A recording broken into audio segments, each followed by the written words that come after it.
Olá, você tem esperado pelo futuro? Você é uma pessoa que olha para o futuro assim com otimismo ou é mais pessimista? Pensa assim de vez em quando o que é que o futuro nos reserva? Acho que quase todo ser humano pensa um pouco assim, né? Quase todo ser humano olha para o futuro com certa expectativa. Algumas pessoas fazem isso, né, e orientam as suas vidas no presente pensando no futuro de uma forma mais individual, por causa de um futuro mais individual. Por exemplo, quem planeja assim, quero construir uma casa de tal e tal forma, com uma varanda assim, uma rede aqui, e essa pessoa vive o presente então com vistas a ter essa tal casa no futuro. Isso muda o presente da pessoa. Outras pessoas têm um plano até mais para depois, né? Na aposentadoria, eu quero viver em tal lugar, de tal forma, ter tal renda, tal condição, quero que minha rotina seja mais ou menos essa. Então ela já começa no presente a se preparar para esse futuro, a construir esse futuro, lançando algumas bases para ele, né?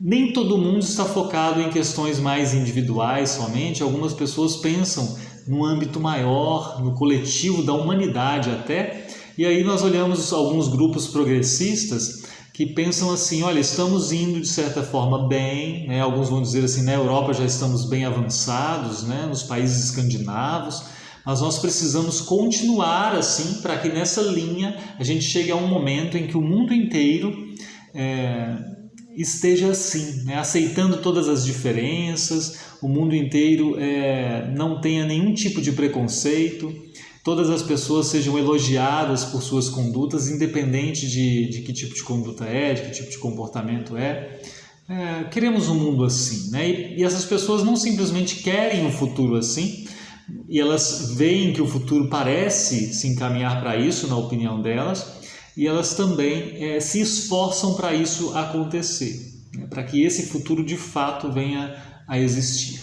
Se esforçam participando de discussões, assinando abaixo-assinados, fazendo protestos, vídeos, tentando persuadir pessoas. Por outro lado, há pessoas que discordam taxativamente disso e algumas até dizem não. Se esse futuro que esse pessoal quer realmente é o que nos espera, isso é uma coisa terrível. Então nós precisamos mudar esse processo e precisamos fazer algo no presente para que o futuro não seja esse, mas sim para que o futuro seja mais parecido com o passado. E aí nós também vamos fazer abaixo-assinados, vamos fazer discussões, vamos participar de protestos, só que outros, né? Também tentando persuadir pessoas e assim lançar bases para esse futuro menos parecido com a expectativa dessas pessoas e mais parecido com o passado. Outras pessoas ainda não estão tão preocupadas com questões morais, com questões de comportamento, mas olham com mais esperança para o desenvolvimento tecnológico.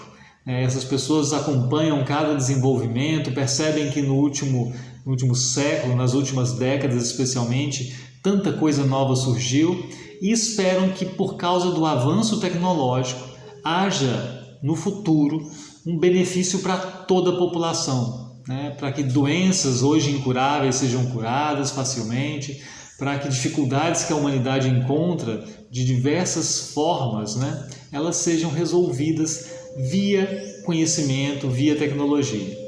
Essas pessoas, assim, elas de certa forma entendem que a salvação está no microprocessador, nos semicondutores.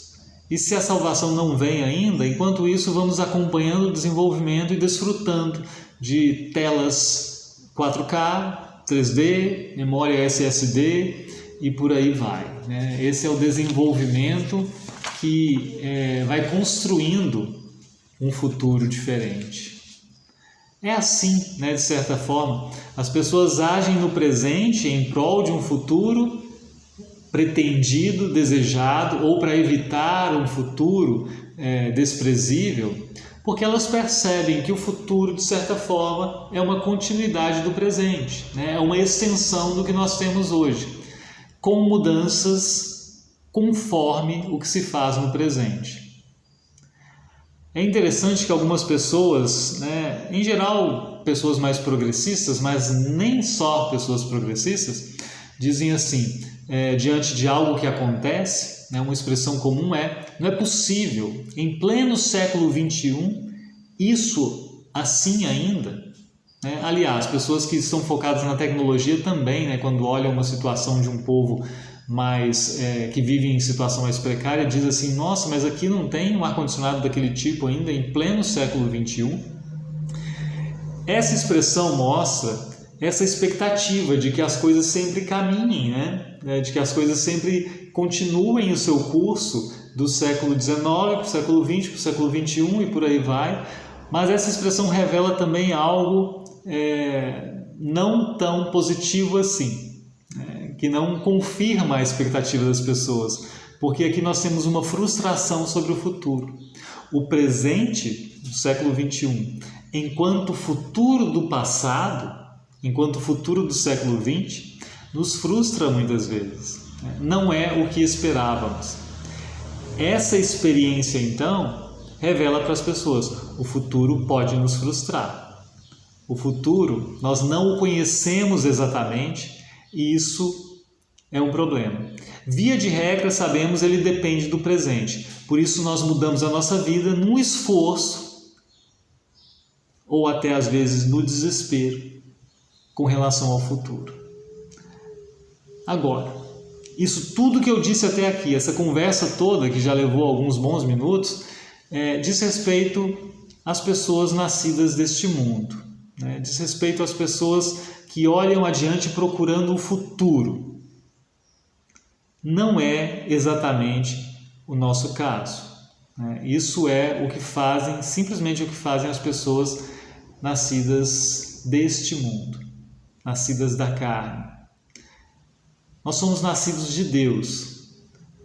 Nós somos aquelas novas criaturas, não as velhas criaturas simplesmente. Somos pessoas regeneradas.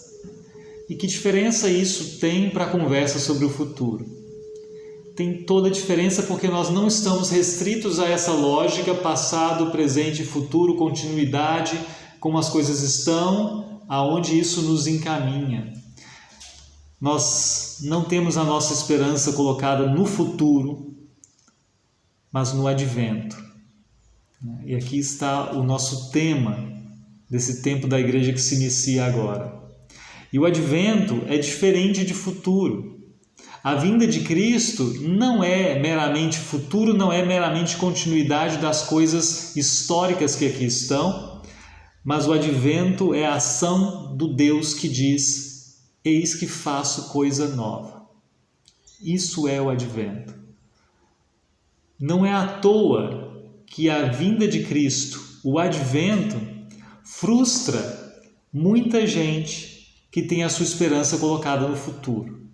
Os processos históricos, né, que estão sendo construídos, pelos quais nós lutamos, com a vinda de Cristo, eles perdem o seu sentido e eles se perdem na insignificância. O que parecia ser o mais importante de tudo, construir uma sociedade assim, construir aquela casa de tal forma, o avanço tecnológico, de uma hora para outra, o que parecia ter total sustentação, perde o seu valor com a vinda de Cristo. E muitas pessoas até podem se revoltar quando pensamos sobre isso, porque a sua esperança está de tal forma colocada no futuro, os seus olhos estão de tal forma colocados no presente, com vistas ao futuro, numa linha de lógica de acontecimentos, que o advento, o algo novo, deixa essas pessoas inconformadas. Não é algo desejável para elas. Mas é isso. O advento não é algo que se dá, que surge dentro do processo histórico, mas é algo que vem de fora. É coisa nova, é daquele que vem, aquele que não é do mundo, mas que vem ao mundo. Nossos olhos, então, não estão no futuro, eles estão no advento, e a nossa ação presente, então, não tem como referência um futuro que nós queremos construir, mas a vinda do Senhor. É isso que nos move, é isso que nos faz viver. Então, sustentados por essa esperança, não esperança no futuro, mas esperança no advento, nós podemos ser realmente pessoas cristãs. Eu quero ler com vocês o texto de Êxodo 14, que, por sinal, eu li recentemente num estudo sobre oração, seguindo um texto do Felipe Melanchthon, mas hoje eu leio com outros olhos, né? Apesar de ser o mesmo texto e alguma convergência a ver aqui. Um episódio muito conhecido, do Êxodo 14, travessia do Mar Vermelho, o povo está às margens ali, e Êxodo 14, 10 até o versículo 13, nós lemos o seguinte: E chegando o Faraó, os filhos de Israel levantaram os olhos, e eis que os egípcios vinham atrás deles e ficaram com muito medo. Então os filhos de Israel clamaram ao Senhor. Disseram a Moisés: Será que foi por não haver sepulturas no Egito que você nos tirou de lá, para que morramos nesse deserto? Né? O que foi que você fez conosco, tirando-nos do Egito? Não foi isso que dissemos a você no Egito? Deixe-nos em paz para que sirvamos os egípcios? Pois teria sido melhor para nós servir os egípcios do que morrer no deserto.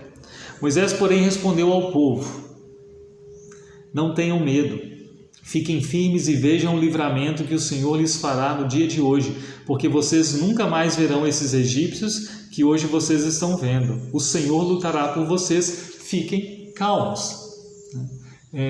Eu acho interessante ler esse texto, ele não costuma ser lido assim, mas nesse contexto do advento, porque aqui nós temos a questão histórica, a questão do passado, presente e futuro, numa mentalidade, numa mente carnal, que é a do povo israelita que aqui está batendo cabeça com essa situação, e aí eles olham para o passado e pensam assim, aquela mudança, aquela opção que foi tomada no passado, naquele passado, que era o nosso presente, construiu um futuro pior, que é o nosso atual presente às margens do lago, prestes a sermos mortos pelos egípcios. Esse presente é um futuro do passado pior por causa daquela construção errada que nós fizemos.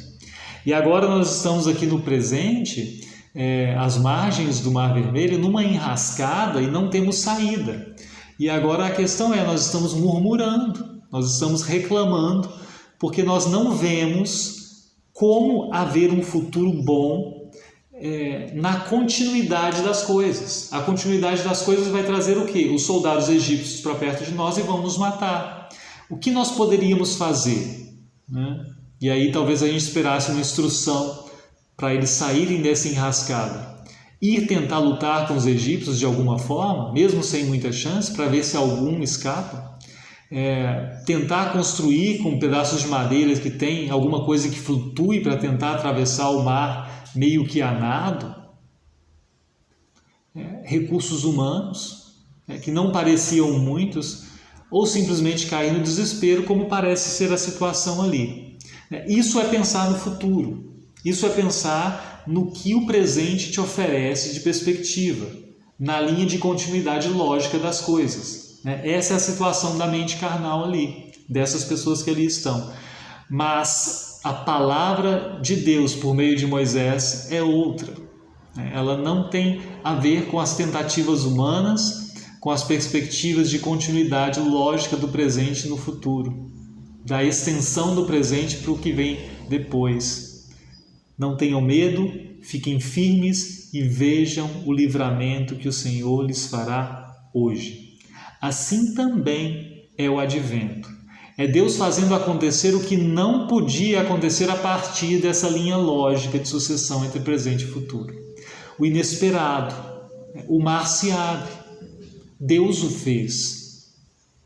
Quem podia ter construído esse acontecimento da abertura do Mar Vermelho a partir de suas ações no passado? Quem podia construir esse acontecimento para os próximos dias ali a partir de suas ações no presente? Ninguém. Mas Deus surpreende, Deus intervém, Deus faz coisa nova. Coisa nova que Deus fez por nós foi trazer o perdão por meio do seu Filho que veio ao mundo para morrer em nosso favor. E assim nós temos perdão, vida e salvação, paz com Deus e com Ele estamos reconciliados.